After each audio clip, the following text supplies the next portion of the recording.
Dear students, आज हम लोग एलिगेंट माइंड्स में एक न्यू चैप्टर पढ़ने जा रहे हैं। ये 11th चैप्टर है आपके बुक में, areas related to circles. Circles के बारे में हम लोग पहले ही पढ़ चुके हैं। आज इस चैप्टर में हम लोग सर्कल के एरिया के बारे में पढ़ेंगे कि सर्कल का एरिया कैसे फाइंड कर सकते हैं, सर्कल के सेक्टर का एरिया कैसे फाइंड किया जा सकता है और सिगमेंट का एरिया कैसे फाइंड किया जा सकता है। बहुत ही इंटरेस्टिंग चैप्टर है ये। तो सबसे पहले हम लोग सेक्टर और सिगमेंट समझ लेते हैं कि सेक्टर और सिगमेंट होता क्या है सर्कल का। ठीक है, जैसे यहाँ पर एक सर्कल है ये, इसका कि सेंटर ओ है। इस सेंटर ओ से दो रेडियस है, ओ ए एंड ओ बी, और ए पी बी एक आर्क है इस सर्कल का। आर्क आप जानते होंगे क्या होता है, आर्क है ये ए पी बी। तो इस दो रेडियस से और इस आर्क से एक रीजन फॉर्म हो रहा है इस सर्कल में, जिसको कि हम लोग बोलते हैं सेक्टर।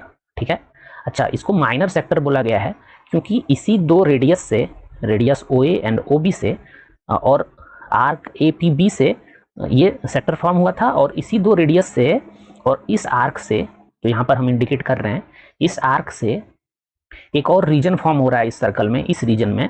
तो सिमिलर सिचुएशन यहाँ पर भी है, यहाँ पर दो रेडियस है और एक आर्क है, और यहाँ पर भी दो रेडियस है और एक आर्क था। तो ये दोनों ही सेक्टर हो जाएगा। अब क्योंकि ये माइनर है इसलिए इसको माइनर सेक्टर बोला जा रहा है, और ये जो लार्जर है सेक्टर, इसको मेजर सेक्टर बोला गया है। जबकि ये भी दोनों सेक्टर जो फॉर्म हुआ है वो सेम रेडियस से फॉर्म हो रहा है, और आर्क, माइनर आर्क ये है, इससे एक फॉर्म हुआ है माइनर सेक्टर, और मेजर आर्क से मेजर सेक्टर फॉर्म हुआ है। ठीक है, तो ये इसको हम लोग सेक्टर बोलते हैं, और इसका एरिया हम लोग समझेंगे कि कैसे फाइंड कर सकते हैं इस चैप्टर में, और इसी से रिलेटेड प्रॉब्लम भी है इस चैप्टर में। सेक्टर हम लोग समझ चुके हैं, अब हम लोग समझते हैं कि सिगमेंट होता क्या है। ठीक है, तो यहाँ पे सिचुएशन एक ऐसा है, यहाँ पर सर्कल है एक जिसका कि सेंटर ओ है, और ए बी क्या है यहाँ पर, आपको पता होगा, ए बी यहाँ पर कॉर्ड है। ठीक है, ये आप जानते होंगे। तो ए बी कॉर्ड से और ए पी बी आर्क से, जो कि माइनर आर्क है इस सर्कल में, इससे एक सिगमेंट फॉर्म हो रहा है जिसको कि माइनर सिगमेंट बोला गया है। वहीं पर इसी ए बी कॉर्ड से और मेजर आर्क से, ए क्यू बी आर्क से एक दूसरा सिगमेंट फॉर्म हुआ है इसी सर्कल में, जिसको कि मेजर सिगमेंट बोला गया है। तो ये मेजर सिगमेंट इसलिए बोला जा रहा है क्योंकि ये एरिया लार्जर है, ये रीजन लार्जर है, और ये रीजन स्मॉलर है। तो ये मेजर सिगमेंट हो गया और ये माइनर सिगमेंट हो गया। इसका भी एरिया हम लोग फाइंड करने का कोशिश करेंगे इस चैप्टर में कि कैसे सिगमेंट का एरिया फाइंड किया जा सकता है। ठीक है, तो सेक्टर और सिगमेंट हम लोगों को क्लियर है अभी तक कि सेक्टर क्या होता है और सिगमेंट क्या होता है। इसके अलावा एक चीज़ और हम आपको बताना चाह रहे हैं कि अगर प्रॉब्लम में कुछ भी मेंशन नहीं हो, मेजर या माइनर कुछ भी मेंशन नहीं हो, तो आपको उसको माइनर सिगमेंट के तौर पे ट्रीट करना है। ठीक है, उसी तरह से अगर मेजर सेक्टर या माइनर सेक्टर मेंशन नहीं हो, सिर्फ सेक्टर मेंशन हो, तो उसको माइनर सेक्टर समझा जाएगा। और अगर मेजर सेक्टर का बात होगा तो प्रॉब्लम में आपको स्पेसिफिकली ये मेंशन रहेगा कि मेजर सिगमेंट है या मेजर सेक्टर है। ठीक है, तो कोई कंफ्यूजन नहीं होगा जब हम लोग प्रॉब्लम सॉल्व करेंगे। सिगमेंट और सेक्टर समझ चुके हैं हम लोग, अब इस दोनों का एरिया फाइंड करने का कोशिश करते हैं। इस रीजन को क्या समझे थे अभी हम लोग, ये रीजन है क्या, ये माइनर सेक्टर है। ठीक है, और इसी को सेक्टर भी बोलते हैं हम लोग। अगर सिर्फ सेक्टर बोलें तो इसका मीनिंग भी होता है कि माइनर सिगमेंट का बात किया जा रहा है, और अगर माइनर सिगमेंट बोल रहे हैं तब तो क्लियर है ही। तो इस रीजन का या इस माइनर सेक्टर का या फिर इस सेक्टर का अगर एरिया हमको पता करना हो क्या होगा, तो हम लोग यूनिटरी मेथड यूज़ करेंगे इसको फाइंड करने के लिए। अब ये सेक्टर इस सेंटर पे थीटा डिग्री का एंगल सबटेंड कर रहा है, जो कि यहाँ पे प्रॉब्लम में शो किया गया है, मतलब इस फिगर में शो किया गया है। अब इस अगर थीटा को आप इंक्रीज करेंगे तो कैसा होगा, ऐसा हो जाएगा, ये इंक्रीज हो गया थीटा। तो अब ये सेक्टर जो है लार्जर रीजन का हो गया या लार्जर एरिया का हो गया। और भी अगर हम इंक्रीज कर दें तो ये थीटा को अगर हम इंक्रीज कर रहे हैं तो ये और भी लार्जर एरिया कवर कर रहा है। उसी तरह से अगर इस पूरे रीजन को हमको लेना हो, अगर थीटा इक्वल टू 360 हम लें तो फिर क्या बनेगा, आप सोच के देखिए, ये कंप्लीट सर्कल ही बन जाएगा। अगर 360 डिग्री हो ये थीटा, तो इसको हम सर्कल ही बोल सकते हैं। ठीक है, ये क्लियर है। अब हम लोग समझते हैं कि इस सेक्टर का या माइनर सेक्टर का एरिया हम लोग कैसे फाइंड कर सकते हैं। तो उसके लिए यूनिटरी मेथड हम लोग यूज़ करेंगे। अगर थीटा 360 था तो एरिया क्या बन रहा है, जो इस सर्कल का एरिया है। ठीक है, ये क्लियर है पॉइंट। सर्कल का जो एरिया होगा वो, अगर थीटा 360 है तो सर्कल का एरिया फॉर्म होगा, और वहीं हमको पता करना है कि थीटा के लिए क्या एरिया होगा। ठीक है, इसको एक स्टेप और हम ले लेते हैं, 1 डिग्री के लिए कितना एरिया फॉर्म होगा। ये तो बहुत ही सिंपल है, हम लोग जानते हैं कि सर्कल का एरिया जो होगा, किसी भी सर्कल का एरिया पाई आर स्क्वायर होता है, ये जानते हैं हम लोग, पाई आर स्क्वायर होता है किसी भी सर्कल का एरिया। मतलब 360 डिग्री के लिए एरिया कितना बन रहा है यहाँ पर, पाई आर स्क्वायर बन रहा है। तो 1 डिग्री के लिए कितना एरिया बनेगा, पाई आर स्क्वायर अपॉन 360, यही बनेगा ना। पाई आर स्क्वायर अपॉन 360। और अगर थीटा हो, अगर एंगल थीटा हो हमारा, तब क्या एरिया बनेगा, तो दिस इंटू थीटा, इसी को यूनिटरी मेथड बोलते हैं हम लोग।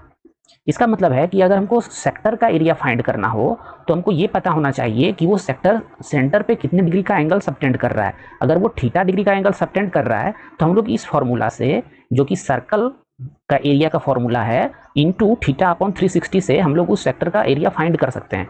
मतलब ये फॉर्मूला से, ये जो फॉर्मूला आया है अभी हम लोग देखें यहाँ पर, ये पाई आर स्क्वायर सर्कल का एरिया है। और अगर sector theta degree angle subtend कर रहा है सेंटर पे, तो उस सेक्टर का जो एरिया आएगा वो थीटा अपॉन 360 के साथ इस सर्कल का एरिया मल्टीप्लाई हो जाएगा, तो सेक्टर का एरिया मिल जाएगा हमको। ठीक है, इसमें कोई कंफ्यूजन नहीं है।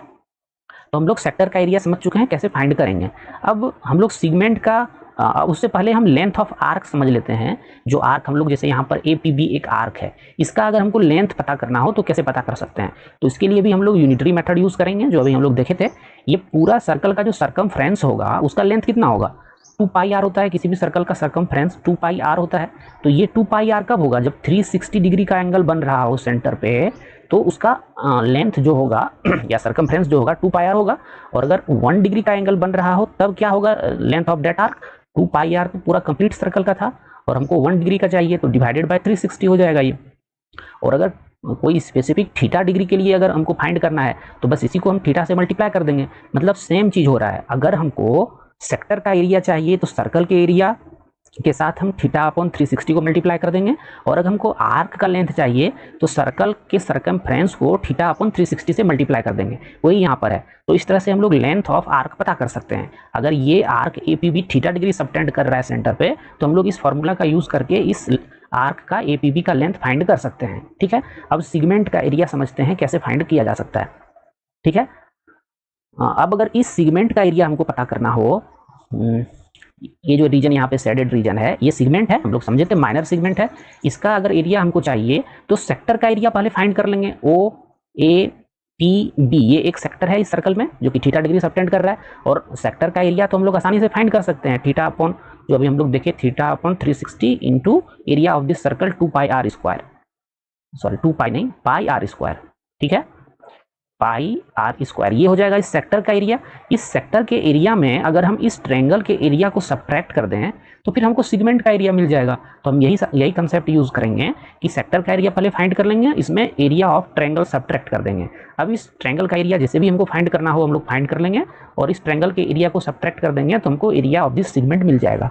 यही सारा कंसेप्ट यूज करके हम लोग इस चैप्टर में जो प्रॉब्लम है उसको सॉल्व करेंगे। ठीक है, तो इसमें थ्योरी में बहुत कुछ था नहीं, इतना ही है। हम लोग अब एग्जाम्पल 1 को सॉल्व करने जा रहे हैं। इस एग्जाम्पल में बोला गया है, find the area of the sector of a circle with radius 4 centimetre and angle 30 degree. Also find the area of the corresponding major sector. यहाँ पे देखिए सिर्फ सेक्टर लिखा है, तो इसका मतलब क्या है कि सिर्फ आपसे माइनर सेक्टर का ये बात कर रहा है। अगर सिर्फ सेक्टर लिखा है तो उसका मतलब है माइनर, और जब इसको मेजर सेक्टर का बात करना होगा तो ये मेजर सेक्टर आपको मेंशन कर देगा। मतलब एक सर्कल है हमारे पास जिसका कि रेडियस दिया हुआ है, कितना दिया हुआ है, 4 सेंटीमीटर है, और ये सेक्टर 30 डिग्री का एंगल सबटेंड कर रहा है सेंटर पे। तो ये इन्फॉर्मेशन है। अब हमको क्या करना है कि इस सेक्टर का एरिया फाइंड करना है, मतलब माइनर सेक्टर इसका फाइंड करना है एरिया। इसके अलावा मेजर सेक्टर का भी एरिया फाइंड करना है। मतलब मेजर सेक्टर क्या है, ये जो बच गया इसमें। अब यहाँ पर भी 2 तरीका आप यूज़ कर सकते हैं। एक तो अगर हमको इस माइनर सेक्टर का एरिया फाइंड करना हो तो हम लोग ये फॉर्मूला अभी तुरंत देखे हैं कि ये सर्कल का एरिया है, उसके साथ थीटा अपॉन 360 मल्टीप्लाई कर देंगे। तो थीटा यहाँ पर 30 डिग्री था तो 30 सब्स्टिट्यूट करने पे और पाई का वैल्यू 3.14 सब्स्टिट्यूट करने के बाद आर स्क्वायर 4 इंटू 4 हो जाएगा, क्योंकि radius of this circle given है प्रॉब्लम में। तो ये आ रहा है, इसको सॉल्व करेंगे तो हमको एरिया ऑफ दिस सेक्टर मिल गया।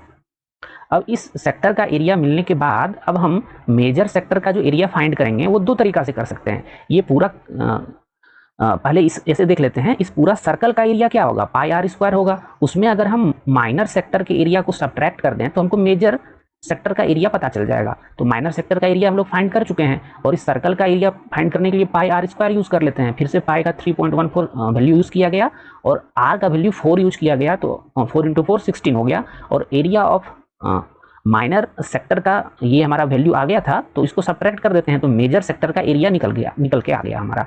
अब इस मेजर सेक्टर के एरिया को फाइंड करने का दूसरा तरीका भी हो सकता है, क्योंकि हम लोग क्या जानते हैं कि अगर किसी सेक्टर का एरिया हमको पता करना हो तो थीटा अपॉन 360 के साथ हमको मल्टीप्लाई करना पड़ता है एरिया ऑफ होल सर्कल। तो पाई आर इसके साथ पाई आर स्क्वायर इसके साथ मल्टीप्लाई करते हैं हम लोग।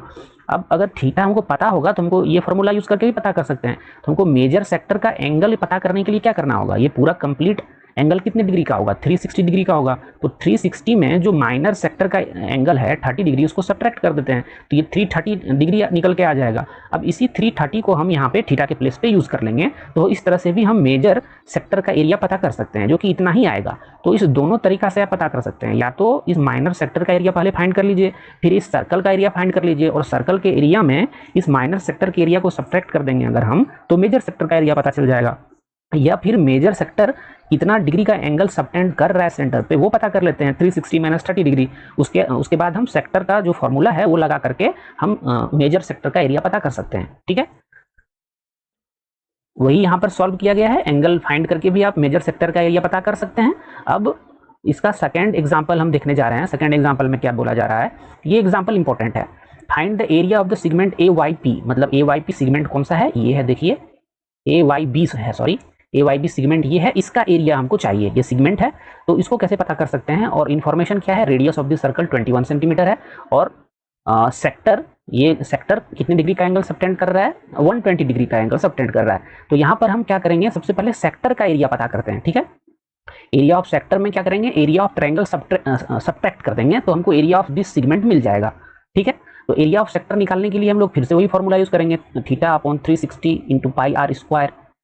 ठीक है, ये यूज करेंगे, अगर हम करते हैं तो हमको एरिया ऑफ सेक्टर मिल जाएगा, मतलब यहाँ से यहाँ तक का एरिया मिल जाएगा। और थीटा यहाँ पर 120 डिग्री है, और इसको 360 से डिवाइड कर रहे हैं, और हमसे बोला गया है कि पाई का वैल्यू 22/7 यूज करना है। तो हम पाई के प्लेस पे 22/7 यूज कर रहे हैं, और रेडियस ऑफ दिस सर्कल 21 है, तो एरिया ऑफ सेक्टर हमको मिल गया 462 सेंटीमीटर स्क्वायर। ठीक है, अब हम लोग इस ट्रायंगल का एरिया पता कर लें, तो इस सेक्टर के एरिया में इस ट्रायंगल के एरिया को सब्ट्रैक्ट करेंगे और हम लोग सेगमेंट का एरिया पता कर लेंगे। अब इस ट्रायंगल का एरिया पता करने के लिए हम इस ट्रायंगल को सेपरेटली यहाँ पे ड्रॉ किए हैं। ये AB था, हमारा AB था, ये O था, ये 21 और ये 120 डिग्री था, ये पूरा 120 डिग्री था प्रॉब्लम में। अब इस ट्रायंगल का एरिया फाइंड करने के लिए हमारे पास एरिया ऑफ ट्रायंगल होता क्या है, half into base into height होता है। किसी भी ट्रायंगल का अगर हमको एरिया पता करना हो तो half into base into height formula use करके हम लोग ट्रायंगल का एरिया पता करते हैं। लेकिन इस ट्रायंगल में देखिए, ना ही हमारे पास यहाँ पे बेस कौन सा है, AB है, तो ना ही AB का मेजरमेंट पता है, और ना ही इस ट्रायंगल के हाइट का हमको मेजरमेंट पता है, जो कि है OM। तो ये दोनों तो पता है ही नहीं, तो हम कैसे इस ट्रायंगल का एरिया फाइंड करें। और अगर इस ट्रायंगल का एरिया फाइंड हम नहीं कर पा रहे हैं तो फिर हम सेगमेंट का एरिया भी फाइंड नहीं कर पाएंगे। तो इसके लिए हम कुछ और भी कंसेप्ट यूज करेंगे जो अभी तक हम लोग पढ़े हैं, और उस कंसेप्ट का यूज करके हम लोग इस ट्रायंगल का एरिया फाइंड करने का कोशिश करते हैं।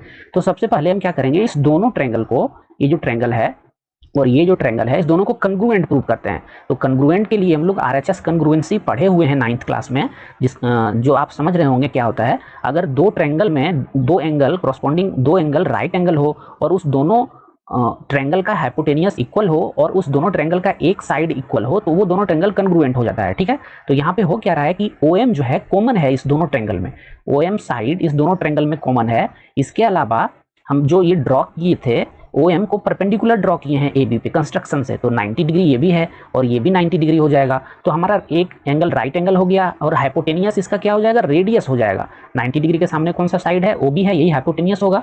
तो इस ट्रायंगल का भी हाइपोटेनियस 21 सेंटीमीटर है, इस ट्रायंगल का भी हाइपोटेनियस 21 सेंटीमीटर है। मतलब RHS कंग्रुएंसी यहाँ पे यूज किया जा सकता है। तो RHS कंग्रुएंसी से हम लोग इस दोनों ट्रायंगल को कंग्रुएंट बोल रहे हैं। अब अगर ये दोनों ट्रायंगल कंग्रुएंट है तो इसका कॉरस्पॉन्डिंग एंगल और साइड इक्वल होगा, ये हम लोग CPCT से जानते हैं। इसका मतलब है कि ये पूरा कंप्लीट एंगल 120 डिग्री था, और ये एंगल इक्वल टू ये एंगल आ रहा है, मतलब ये दोनों एंगल का मेजरमेंट 60 डिग्री और 60 डिग्री होगा। ठीक है, यहाँ तक समझने में कोई दिक्कत नहीं है। अब हम लोग देखते हैं हमको क्या चाहिए, AB और OM का लेंथ चाहिए, तब हम एरिया फाइंड कर सकते हैं। तो OM का लेंथ फाइंड करने के लिए हम यहाँ पर cos 60 यूज करने जा रहे हैं। cos 60 होता क्या है, बेस अपॉन हाइपोटेनियस होता है। तो बेस अपॉन हाइपोटेनियस होता है, ये ट्रिगोनोमेट्री में हम लोग पढ़े हैं।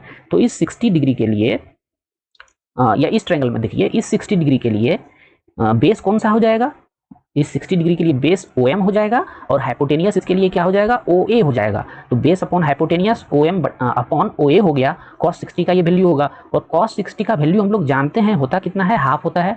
ये हम अपने लेक्चर में अच्छे से एक्सप्लेन किए हैं आप लोगों को कि cos 60 का वैल्यू हाफ कैसे आया है, क्यों आया है। तो अगर आपको ये समझने में दिक्कत है, या अगर आप समझना चाहते हैं कि cos 60 का वैल्यू हाफ ही क्यों होता है, तो आप मेरा प्रीवियस लेक्चर देखिए ट्रिगोनोमेट्री का, आपको समझ में आ जाएगा।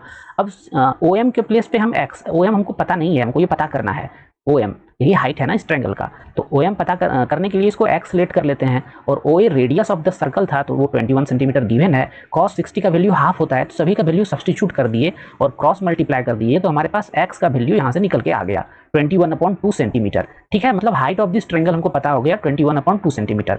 अब हम इसी ट्रायंगल में साइन 60 यूज करने जा रहे हैं, और साइन 60 होता क्या है, ये होता है हमारा परपेंडिकुलर अपॉन हाइपोटेनियस। परपेंडिकुलर और हाइपोटेनियस के रेशियो को राइट एंगल ट्रायंगल में हम लोग साइन बोलते हैं, साइन थीटा बोलते हैं। ठीक है, तो यहाँ पे देखिए इस 60 डिग्री के लिए परपेंडिकुलर कौन सा हो जाएगा, एम हो जाएगा परपेंडिकुलर, और इसके लिए हाइपोटेनियस ओ ए हो जाएगा, जो कि प्रीवियस केस में भी था। तो A M upon O A equal to sine 60 लिखा जा सकता है, और साइन 60 का वैल्यू होता है √3/2 होता है। ये भी हम आपको अच्छे से एक्सप्लेन किए हैं, √3/2 होता है। तो साइन 60 का वैल्यू हम √3/2 यूज कर रहे हैं, और ओ ए का, ओ ए है क्या, रेडियस ऑफ द सर्कल है, जो कि 21 सेंटीमीटर गिवन है प्रॉब्लम में। तो ए एम इक्वल टू लिखा जा सकता है 21 इंटू √3/2।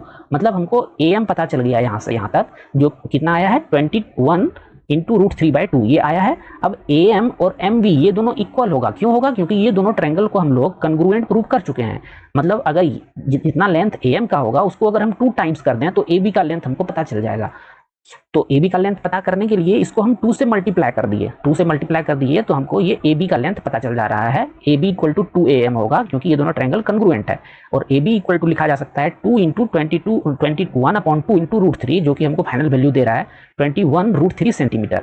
अब हमको इस ट्रायंगल का बेस भी पता चल गया, ए बी भी पता चल गया, और ओ एम भी पता चल गया, तो हम लोग इस ट्रायंगल का एरिया बहुत आसानी से पता कर सकते हैं फॉर्मूला यूज करते हुए। तो हम लोग एरिया ऑफ ट्रायंगल लिख सकते हैं half into base into height होगा। तो बेस इसका पता चल गया था हमको, और हाइट भी हम पता कर लिए थे कॉस 60 और साइन 60 का यूज करते हुए। और हमारे पास कैलकुलेशन के बाद एरिया ऑफ ट्रायंगल इतना निकल के आया। अब हमको फाइनली एरिया ऑफ सेगमेंट चाहिए था, तो एरिया ऑफ सेगमेंट के लिए हम क्या करेंगे, सेक्टर माइनस ट्रायंगल करना था, और एरिया ऑफ सेक्टर हमारा ये निकल के आया था। इसमें हम ट्रायंगल के एरिया को सब्ट्रैक्ट कर दिए, तो एरिया ऑफ सेगमेंट हमारा ये निकल के आया। ठीक है, इसको सॉल्व करने में आपको दिक्कत नहीं होना चाहिए। यहाँ एलसीएम ले लेंगे आप, तो ये 4 एलसीएम हो जाएगा, फिर इससे 4 मल्टीप्लाई हो जाएगा, और फिर जो इस दोनों में कॉमन आ रहा है उसको हम लोग कॉमन लेके इसको बना सकते हैं। या फिर और कोई दूसरा तरीका है क्या, नहीं और दूसरा तरीका नहीं है। इसको आप अगर सॉल्व करेंगे तो आपको ये एरिया मिलेगा, एरिया ऑफ सेगमेंट, जो कि हम लोगों को पता करना था। ये प्रॉब्लम बहुत अच्छा था, इसमें बहुत सारा कंसेप्ट यूज हो रहा था। तो हम लोग इस चैप्टर का थ्योरी और एग्जाम्पल सॉल्व कर चुके हैं। नेक्स्ट लेसन में हम लोग इस एक्सरसाइज को सॉल्व करेंगे, 11.1 को सॉल्व करेंगे। ठीक है, आपको मेरा लेक्चर कैसा लग रहा है ये आप हमें कमेंट सेक्शन में बता सकते हैं। Thanks for watching elegant minds.